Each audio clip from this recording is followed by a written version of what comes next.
నమస్కారం అండి. నేను మీ తేజాని. తేజ రుచుల పుస్తకం ఛానల్కి స్వాగతం అండి.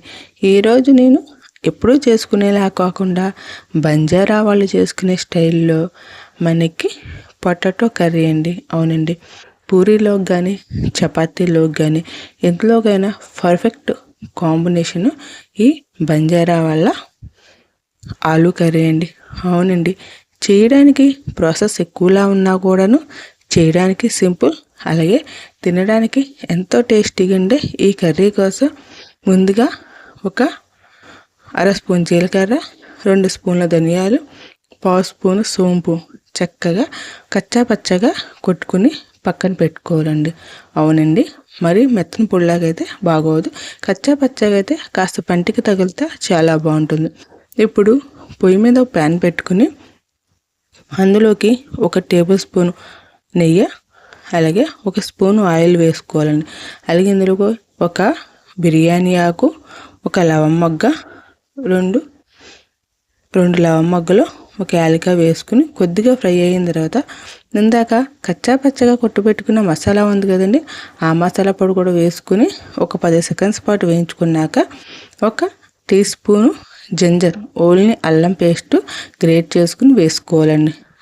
అవి కూడా కొద్దిగా వేగిన తర్వాత ఇందులోకి బాగా పండినటువంటి 2 మీడియం టమోటాలు చిన్న చిన్న ముక్కలుగా కానీ, లేదా మీకు టమోటా ముక్కలుగా తినాలంటే కాస్త పెద్ద సైజుగా కానీ ముక్కలను కట్ చేసుకుని మరొక 30 సెకండ్స్ వేయించుకున్న తర్వాత రుచికి తగ్గ సాల్టు, 1/4 టీ స్పూన్ పసుపు, అలాగే ఇక్కడ 1 టీ స్పూను కారం అండి. మీరు ఈ ప్లేస్లో మీరు కావాలంటే కాశ్మీర్ రెడ్ చిల్లీ పౌడర్ అనేది వేసుకోవచ్చు. దానికైతే ఇంకొంచెం అనేది ఎక్కువ వేసుకోవచ్చు, అదే స్పైసీనెస్ ఉండదు. అలాగే కట్ చేసుకున్న ఒక పచ్చిమిరపకాయ వేసుకుని మరొక 2 నిమిషాల వరకు చక్కగా వేయించుకుని మూత పెట్టుకుని మగ్గించుకోవాలి.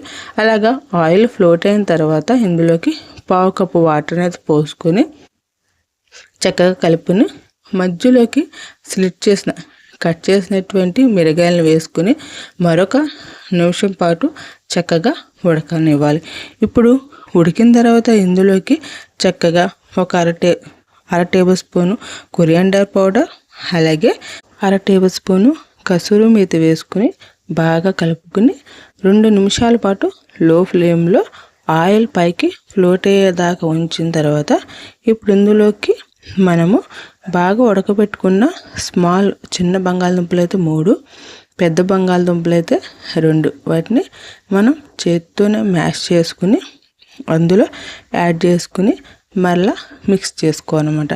ఈ మసాలా మొత్తం బంగాళదుంపకి పట్టేలాగా బాగా మిక్స్ చేసుకున్న తర్వాత ఇందులోకి ఇంచుమించుగా 1 కప్పు వాటర్ అనేది పడుతుంది. కప్పు వాటర్ దాకా పోసుకుని ఇక్కడే మనం సాల్ట్ కూడా ఎంత పడుతుందని సాల్ట్ అడ్జస్ట్ చేసుకుని మనము లో ఫ్లేమ్లో పెట్టి 4 నిమిషాల పాటు మగ్గనివ్వాలి. ఈలోపు మనము వేరే ప్యాన్ తీసుకుని అందులోకి 1 టేబుల్ స్పూన్ నెయ్యి వేసుకుని, అలాగే అర టీ స్పూను కారం పొడి వేసుకుని బాగా వేయించుకోవాలన్నమాట.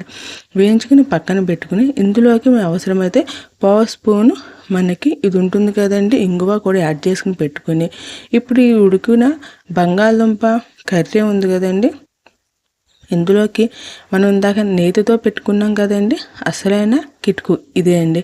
ఈ నెయ్యి కారం మిశ్రమాన్ని ఇందులో వేసుకుని వెంటనే కొత్తిమీర వేసుకుని పొయ్యి ఆఫ్ చేసేసుకుని మనం 2 నిమిషాల పాటు మగ్గనిచ్చి వేడివేడిగా సర్వ్ చేసుకుంటే ఏ పూరీలోకైనా ఏ చపాతీలోకైనా ఈ కర్రీ అద్దిరిపోద్దండి. అవునండి, మీకు ఈ వీడియో నచ్చినట్లయితే కనుక లైక్ చేయండి, షేర్ చేయండి, సబ్స్క్రైబ్ చేయండి. అలాగే మరిన్ని వీడియోస్ కోసం తేజ రుచుల పుస్తకం ఛానల్ని చూస్తూ ఉండండి. Thank you for watching.